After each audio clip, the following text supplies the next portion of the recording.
Olá galera, tudo bem com vocês?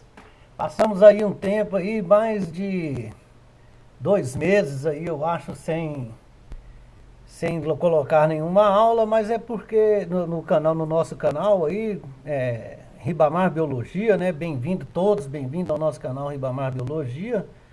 É um canal, como a gente costuma dizer, um canal simples de aulas bem simples mesmo, porém com todas as informações necessárias para você fazer as provas, pelo menos no que a gente passa aqui, né, para fazer as provas aí dos vestibulares pelo país afora e do Enem. Bom, eu gostaria de explicar porque eu passei 2 meses sem lançar nenhuma aula, é porque foi um mês e pouco, né, estava de férias.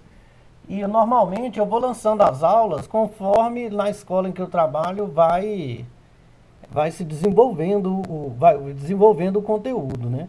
Por isso a gente demorou um pouco, mas estamos de volta como o nosso canal aqui, como eu disse antes, aula simples, aula raiz, né?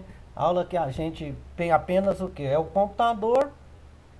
computadorzinho, mais o, o PowerPoint, no qual eu preparo as aulas, e um gravador de tela grátis pela internet, né? Bom, então vamos lá. O sequenciamento, vamos continuar falando sobre biotecnologia, né? Nós terminamos a última aula, que estava lá escrita até no canal, tá 4, foi a aula sobre transgênicos. E agora nós vamos terminar essa parte. Vamos começar falando sobre sequenciamento genético, o projeto Genoma Humano. Vamos lá, o projeto Genoma Humano começou oficialmente em outubro de 1990, por meio de duas agências governamentais dos Estados Unidos da América, com a participação de universidades e institutos de pesquisas de diversos países, inclusive o Brasil. Os principais objetivos do projeto são identificar, conhecer e caracterizar todos os genes dos nossos cromossomos, os 22 autossômicos mais os 2 cromossomos sexuais. Em 26 de junho de 2000 foi anunciado um esboço geral do genoma humano.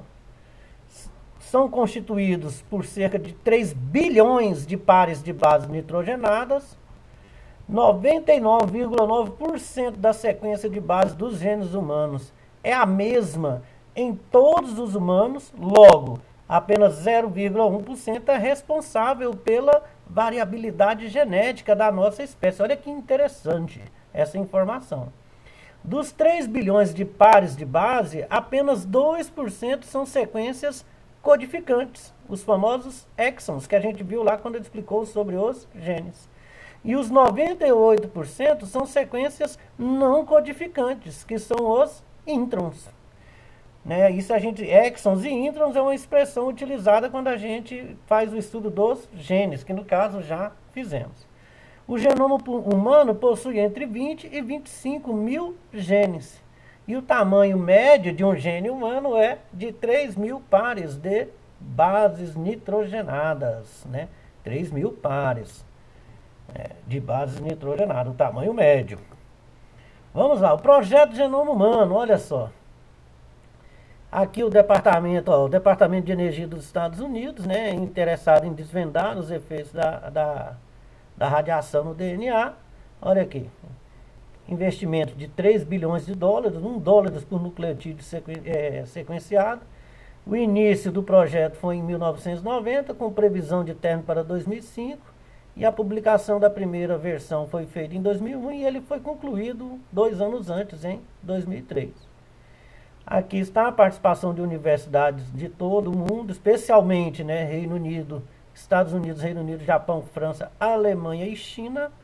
E 13 anos após o projeto, agora, em 2016, esse dado aqui é de 2016, 13 anos depois, em 2016, a gente pode...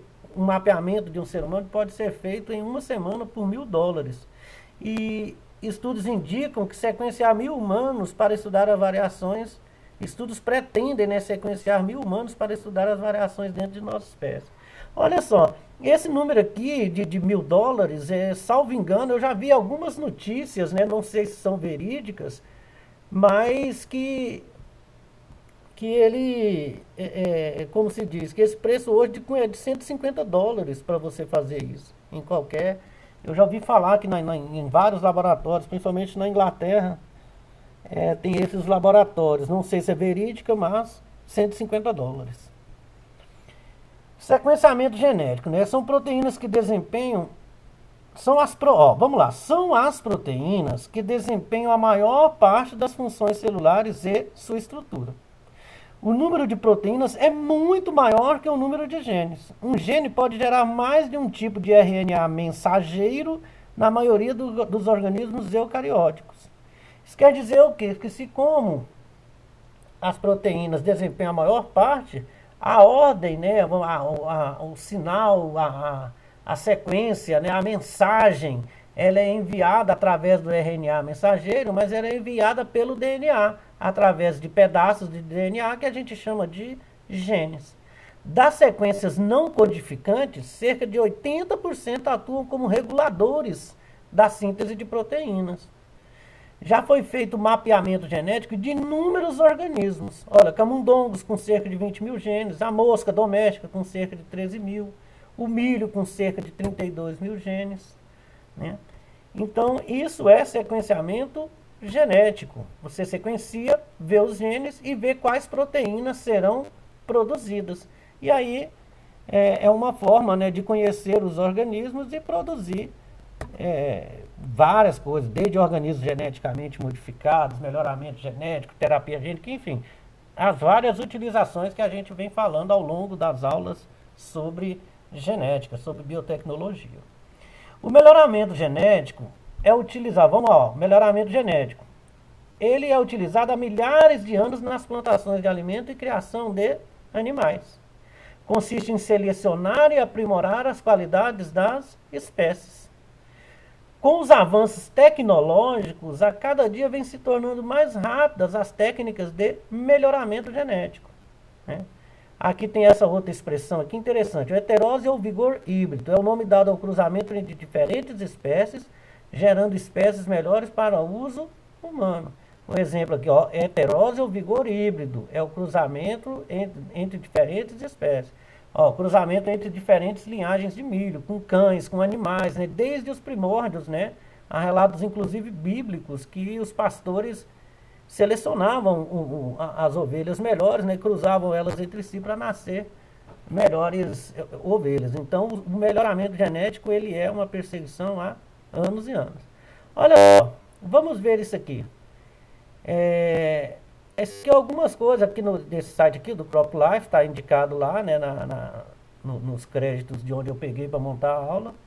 Mas vamos lá aqui, ó, alguns tipos de cruzamento. Melhoramento de melhoramento genético. Melhoramento por cruzamento, né?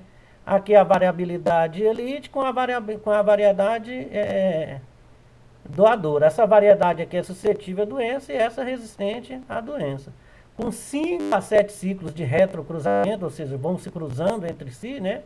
A variedade elite, ela confere resistência à doença. Você vê que demora um pouco, 5 a 7 ciclos, depende do ciclo de vida destes indivíduos. Em torno de 8 a 10 anos aqui, uma média, né? Isso aqui é uma média. Melhoramento por mutação, né? A seleção, faz um retrocruzamento, né?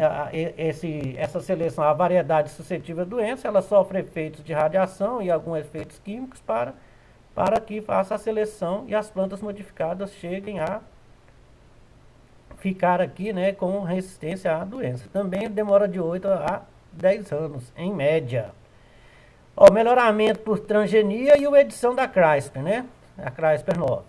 Ó, por transgenia, ó, a variedade suscetível à doença, o plasmídio, né, de uma bactéria com o gene de interesse, né, a tecnologia do DNA recombinante. Esse plasmídio, o genoma vai se duplicar, cultiva-se as células vegetais e plantas regeneradas, né? Plantas já sem a doença. E a edição genética pela CRISPR, né? Onde se retira um pedaço específico, né? E faz a edição genética, que foi utilizada pelo chinês lá na edição dos bebês. E aqui a cultura de células vegetais gerando as plantas regeneradas. Isso são algumas estratégias de melhoramento genético. Terapia gênica. A terapia gênica é interessante falar sobre isso aqui. Ela pode ser definida como uma transferência de material genético com o propósito de prevenir ou curar uma enfermidade qualquer. Consiste em transferir a versão funcional do gene para o organismo portador da doença, de modo a reparar o defeito. Olha só, isola-se o gene funcional e em seguida transfere-se esse gene para a célula ou conjunto de células defeituosas, um tecido qualquer. Essa transferência pode ser realizada diretamente nas células ou tecidos afetados, é menos eficaz, ou através de vetores. No caso, são vírus os vetores, né, que penetram nas células e eles vão modificados, né, e penetram nas células e assim colocam o gene ali, o gene funcional. As células receptoras, elas podem ser germinativas, ou seja, pode ser tanto no espermatozoide quanto no óvulo, ou podem ser as células somáticas, as células do corpo. Olha só, aqui uma célula, a medula óssea vermelha, observa que esse esquema aqui, ó, um gene normal inserido em um retrovírus. É um vírus RNA. Retrovírus é vírus RNA. Adenovírus é vírus DNA. Aqui em 1. Em 2, o retrovírus infecta as células, ó, da medula óssea vermelha. Só que ele infecta as células com o gene de interesse. Então, em 3, o DNA viral e o gene normal são inseridos num cromossomo. Professor, mas você acabou de falar que retrovírus é um RNA vírus, é um vírus RNA? Sim, mas os retrovírus, eles têm o RNA, quando ele se incorpora, né, ele se transforma em DNA, através da atuação de enzimas, e depois ele volta a RNA. O esquema do vírus da AIDS é assim, enfim. Quando estivermos falando sobre vírus, explicamos esse processo de uma melhor forma. E as células injetadas aqui, ó, da medula óssea vermelha, são injetadas, essas células novas são injetadas no paciente, a fim de fazer a cura ou a melhora, né, daquele aspecto doentio ou da doença. Alguns estudos estão obtendo resultados bastante promissores. Os resultados foram tão positivos no tratamento da doença genética conhecida como deficiência da lipoproteína lipase. Lipase são proteínas que quebram lipídios, né?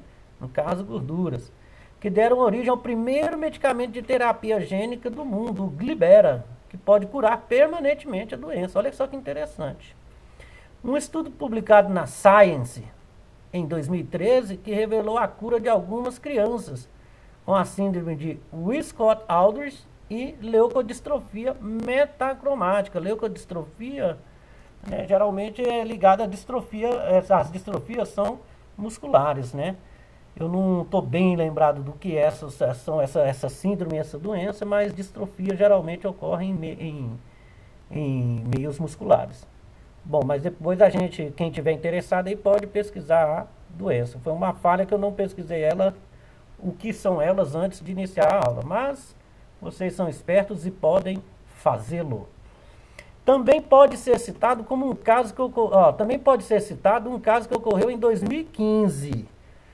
Uma garota de 1 ano de idade submeteu-se a uma técnica de terapia gênica que reverteu a sua leucemia.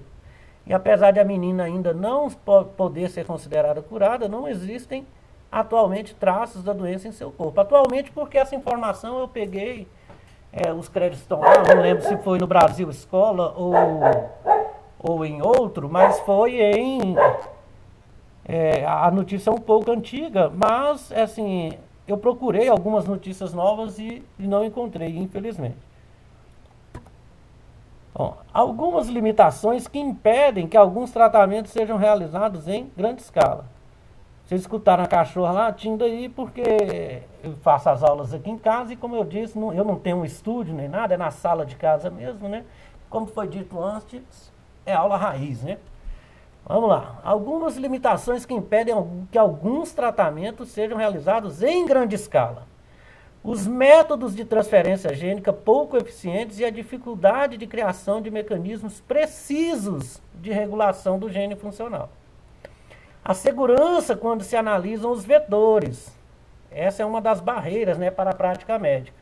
E as discussões éticas e filosóficas, principalmente, né, quando se deseja realizar o procedimento no embrião ou em células germinativas. Porque em células germinativas, essas características serão transmitidas aos descendentes. Certo? Aí estão as discussões filosóficas e éticas. E agora iremos falar, deixando a terapia gênica de lado, vamos falar sobre a fertilização in vitro e também sobre inseminação artificial, que são técnicas de reprodução assistida. Olha só aqui. Assim como a inseminação artificial, a fertilização in vitro é uma técnica de reprodução assistida. A fertilização in vitro consiste na coleta de um ovócito, ou seja, o óvulo ali, quando ele vai ser liberado antes da sua fecundação, quando ele é liberado lá na tuba uterina. Sua fecundação, coleta-se o ovócito, a fecundação do ovócito e a posterior inserção do embrião no útero materno. Então, retira-se lá da mãe, da fêmea, coleta o ovócito, realiza a sua fecundação, tudo fora do corpo, e depois que está realizado a fecundação, o embrião ou os embriões são colocados lá no útero materno. Foi realizado pela primeira vez na Inglaterra, na década de 1970, né, na ocasião que nasceu o primeiro bebê de proveta, né, que era o bebê de proveta, um nome dado devido à proveta, uma vidraria que se tem em laboratórios.